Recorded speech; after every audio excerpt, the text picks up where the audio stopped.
Muscles এখানে কোনো আমাদের রিস্ক নাই, পিছনে আমাদের ব্যাক আছে হলো আমাদের বোনস।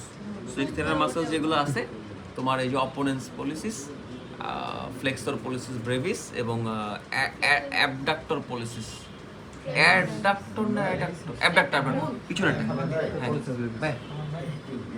হ্যাঁ বেশিক্ষণ লাগবে না, 10 মিনিট। তাহলে আমরা এটার জন্য ক্ষেত্রে ভেরি ইজি, আমরা জাস্ট এখান থেকে বোনস কন্ট্যাক্ট করে করব, নার্ভ টার্ভের কোনো ঝামেলা এখানে নাই, বোনস কন্ট্যাক্ট করে করব। আর আরেকটা হলো অ্যাডাক্টর পলিসিস আছে, অ্যাডাক্টর পলিসিস, এইটা এইটা এইটা একটা অনেক ক্ষেত্রে পেইন থাকে, সেক্ষেত্রে ভেরি সিম্পল, একদম মাসলসের মধ্যে করলে চলবে। So thenar eminence very easy, trigger points কোথায় আছে, ট্রিগার পয়েন্টসকে আইডেন্টিফাই করো, আইডেন্টিফাই করে এটাকে সাপোর্ট দাও, এভাবে ধরে নাও, তাহলে আমার হাতও চলে আসলো, এটা আমার গাইড হইলো, পিছনে আমার হাইপোথেনারও সেম, হাইপোথেনারকে আমরা পালপেট করে নিয়ে আমরা বোনসের উপরে করতে পারি, বা ইভেন দো এই যে বাইরেও করতে পারি, সমস্যা নেই।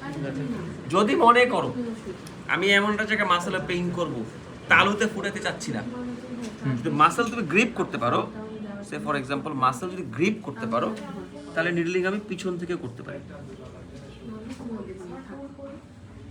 পারি না? তাহলে আমার সামনে আমার পাম্পকে ফেস করতে হবে না, যদি আমার মনে করি যেটা অ্যাক্সেসিবল।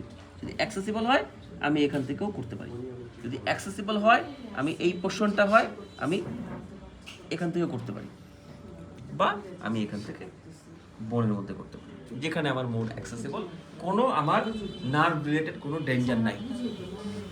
ওকে, হাইপোথেনার এবং ডরসাল ইন্টারসি, ডরসাল ইন্টারসি আমরা যেমন করছি পামার ইন্টারসি, একইভাবে ডরসাল ইন্টার, হাতেও ডরসাল ইন্টারসি সেম, পামার ইন্টারসিস লাগে না, ডিপ ডরসাল ইন্টারসি।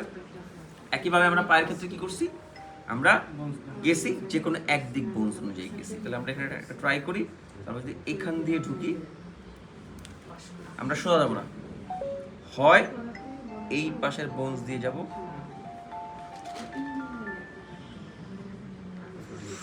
ঠিক পাইছো, যাবো, আর আমরা এই পাশে বোনস হয়ে যাব, এবং খেয়াল করবো যে পেরিফেরাল ভেন যদি আমরা ডিস্টার্ব না করি, ঠিক আছে, মিড পয়েন্ট এরিয়া চলে গেল, মিড লাইন একদম